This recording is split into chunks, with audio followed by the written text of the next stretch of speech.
When Nintendo revealed the Switch in 2015, the idea that a console could function as both a home system and a portable gaming device was revolutionary. While there were some skeptics at launch, the Nintendo Switch went on to become the company's best-selling home console, moving over 133 million units. It proved that Nintendo could still innovate and influence the gaming landscape for years to come.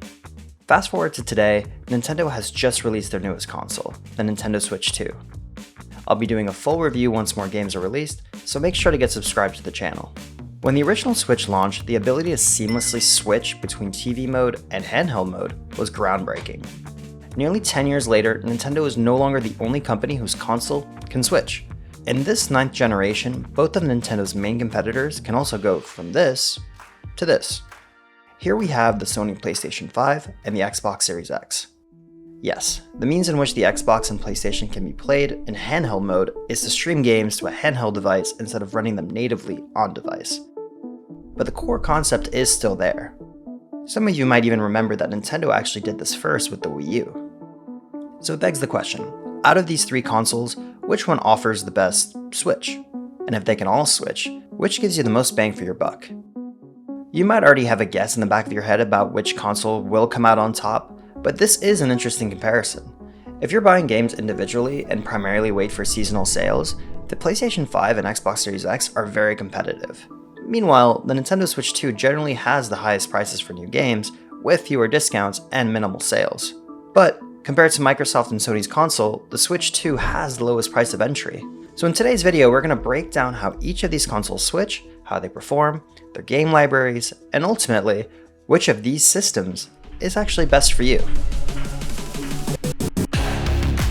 The PlayStation 5, in my opinion, is the leader of the 9th generation. The first Switch on our list, which is made possible with a PlayStation Portal or even just your mobile phone. The PlayStation Portal had a lukewarm reception at launch, but surprisingly, it actually sold quite well. I want to give a shout out to my friend Justin for letting me borrow his Portal for this video. Connecting the Portal to your PS5 is super simple. Once you connect it to the internet via Wi-Fi, it will detect your PS5 console on the same network. And yeah, that's pretty much it. Your PS5 is now playable remotely. Once connected, you can access your entire PlayStation. The only thing that is not viewable on the Portal is movies and TV shows from your favorite streaming apps. The Portal regrettably has no offline functions. There has been a new firmware update that does allow you to do some cloud gaming, but I highly recommend only picking one up if you already own a PS5. On first impressions, it is quite large. Comically so, especially when placed next to a DualSense. It has an 8-inch 1080p touchscreen display that looks really crispy during gameplay. In my opinion, the screen size is perfect, large enough to be immersive, but not so big that it becomes uncomfortable to hold during long play sessions. Getting those DualSense adaptive triggers in a tablet form is the highlight of this device. It really feels like an extension of the PS5. I've played games that heavily utilize haptics, like Astrobot, and when playing a game like that on the Backbone controller with an iPhone, it feels like a neutered experience. The Portal's battery life and standby time is surprisingly good. I've only charged it once in order to make this video, and I actually haven't charged it in over 2 weeks. The $200 elephant in the room is that the Portal is remote play only. Trying to connect to your PS5 outside of your Wi-Fi network is never going to be an ideal experience. I don't blame anyone who thought the Portal had offline capabilities. It does look like a PS Vita successor, but it's not a next-gen portable from Sony. The inclusion of cloud gaming is welcomed, but that's assuming the hotel you will be staying at has decent Wi-Fi speeds. Another letdown is the lack of Bluetooth. For an accessory at this price, it's a major drawback that I can't connect a pair of Bluetooth headphones to the Portal. If you want to listen wirelessly, you need headphones that support Sony's PlayStation Link, which is their Bluetooth proprietary technology. In my research, it was confusing to figure out which headsets had this feature. Officially, the Pulse Elite and the Pulse Explorer are the only ones that I'm confident have PlayStation Link. For the price, if you don't care about the adaptive triggers, you might as well skip the Portal entirely and just get the branded Backbone controller for your mobile phone. Then, you can actually connect a Bluetooth headset to your mobile phone, which is kind of better than the Portal in that way. Thankfully, they do give you an aux port on the Portal, so you can actually just connect a pair of wired headphones, which is what I did. This last gripe, which is kind of a nitpick, is I do find it annoying that the PlayStation will fully power on anytime you try to remote into it, whether it's a Portal or your mobile phone. Unless you go into the settings and silence the wake-up chime, it will make that sound no matter where you are in the house. If you own a television that turns on every time you power on your PS5, that will happen every time you try to remote from your portal, which in my opinion kind of defeats the purpose.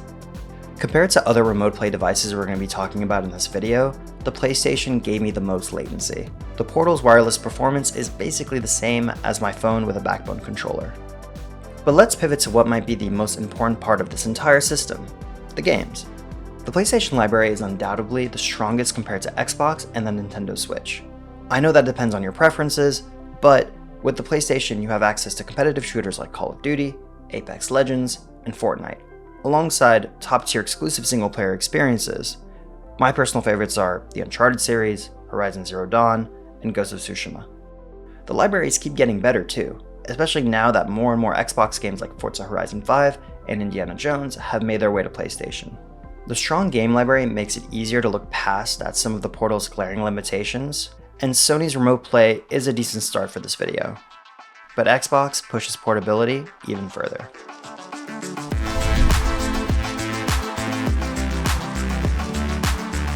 According to Microsoft, anything with a screen can be an Xbox. This actually makes it the most switchable of all the devices we're going to be covering today. Being able to remote into your console via any internet browser makes the remote play possibilities nearly limitless. I've made a whole video about how I use my Steam Deck to remote into my Series X using an app called Greenlight. But for this video, I'm using my phone and a backbone controller. Later this year, we will be able to try out Xbox's Ally handheld, which can be used to stream your Series X and play games natively on device, but it will come at a premium. To start switching from your Xbox to your phone, you will need to enable Remote Play in your Xbox's system settings. You can also configure your Xbox to stay in low power rest mode, so you can access it without fully turning it on. No chime, and my TV won't wake up automatically, unlike PlayStation. This little detail makes a huge difference in really making me feel like I'm playing my Xbox anywhere, and on any device. The one nitpick is I'm using an Apple iPhone, and when playing on Safari, you'll constantly see the white iOS home indicator at the bottom. You do get used to it, but it's mildly annoying if you want full immersion. Even though you're playing via a browser, the latency is noticeably better than with the PlayStation Portal. It feels snappier across the board. Xbox Remote Play, for me, is the closest to feeling native. I was able to play through several missions of Doom: The Dark Ages without feeling limited. The only time I felt any sort of latency when playing with this setup was playing racing games like Forza Motorsport. It's clear Microsoft has invested more in this feature than Sony, and the ability to switch between so many devices, from my phone to my Windows laptop to an iPad, really makes the Xbox the ultimate switch. When it comes to games, I'd argue that PlayStation still has the better exclusives, but you really can't ignore Game Pass. Microsoft has been in hot waters recently for its massive layoffs and multiple closures of beloved franchises and studios, but if we look objectively for a moment, if you get Game Pass Ultimate for $20 a month, you get access to a huge library instantly.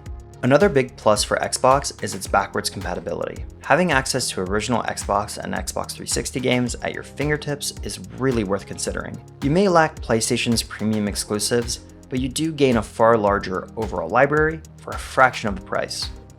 With Game Pass Ultimate, you can play new AAA titles like Call of Duty Black Ops 6, Doom: The Dark Ages, and Indiana Jones on day one of their release without buying them separately.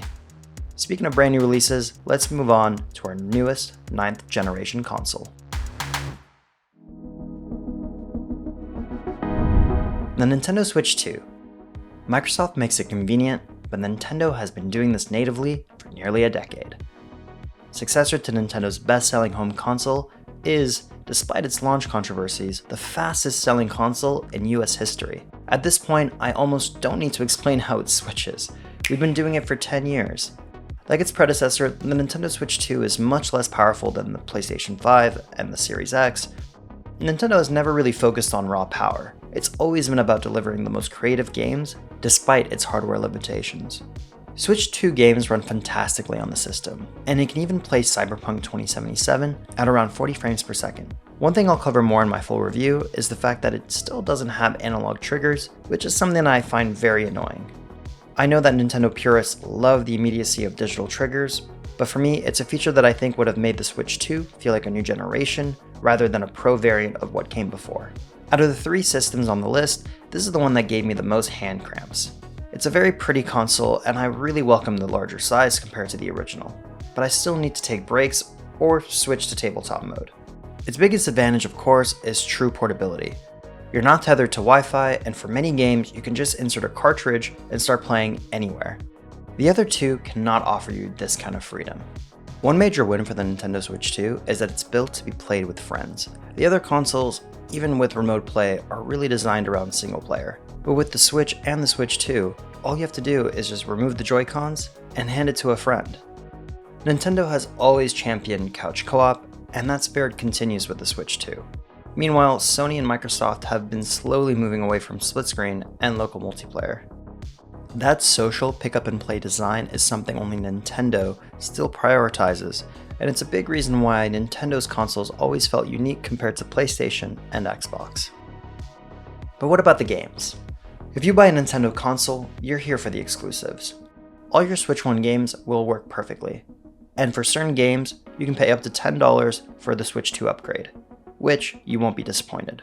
Games like Tears of the Kingdom, which suffered from horrible frame rate drops on the original Switch, now runs smoothly. The only caveat is the price. Nintendo's games are, as of this recording, the most expensive of the 3 platforms. And with Nintendo's limited sales, that's something to consider. They're really testing how far they can push fans to pay eye-watering prices for the privilege of playing their exclusives. If you want to play these new games legally, this is your only option. Now that we've tested all 3 Switches, it's time for the final verdict. I crunched the estimated numbers to see how much each system would cost if I were to purchase a complete Switch from each company on our list and 1 game per month for a full year. Even with tariffs, the cheapest setup is the Xbox Series S and a backbone controller, with a 1-year subscription of Game Pass Ultimate totaling to $653 in the first year. The most expensive, unsurprisingly, is the Nintendo Switch 2. While it's technically the cheapest system up front, since it's handheld by nature, Nintendo's increased game prices from $59.99 to $79.99 means that buying a new game every month for a year, including the price of the console, this will cost you approximately $1,459 by the end of the year. And because Nintendo games rarely go on sale, even a PlayStation 5 Pro with a PlayStation Portal ends up being a better bargain, especially if you were to only shop during seasonal sales on the PlayStation Store. As an honorable mention, the Xbox Series X with Game Pass and a backbone controller offers the best value when it comes to raw power and portability. So which is the best Switch setup? If I could only pick one, I'd have to go with the PlayStation. For the kinds of games I enjoy, it offers the best selection and the most immersive remote play experience. And with more Xbox titles making their way to PlayStation, those games will have their best performance on the PS5 Pro. That said, I don't feel the need to go out and buy a PlayStation Portal. For me, a backbone controller gets the job done just fine. In the end, you know the kind of gamer you are, and what games you're willing to invest your time and money into. If all you play are Nintendo exclusives, then your answer is obvious. If you're a nostalgic gamer who wants to relive their childhood and dive into a massive library of 6th and 7th generation titles, an Xbox with Game Pass Ultimate might be your best bet. So there you have it, my ultimate breakdown of the 9th generation of game consoles. I think it's amazing we live in a time where gamers have so much choice in what they want to play. Let me know in the comments, which of these setups would you choose and why? Is it the hardware, the game library, or the portability factor? I'd love to hear your thoughts. Don't forget to like, comment, and subscribe, and I'll see you in the next one.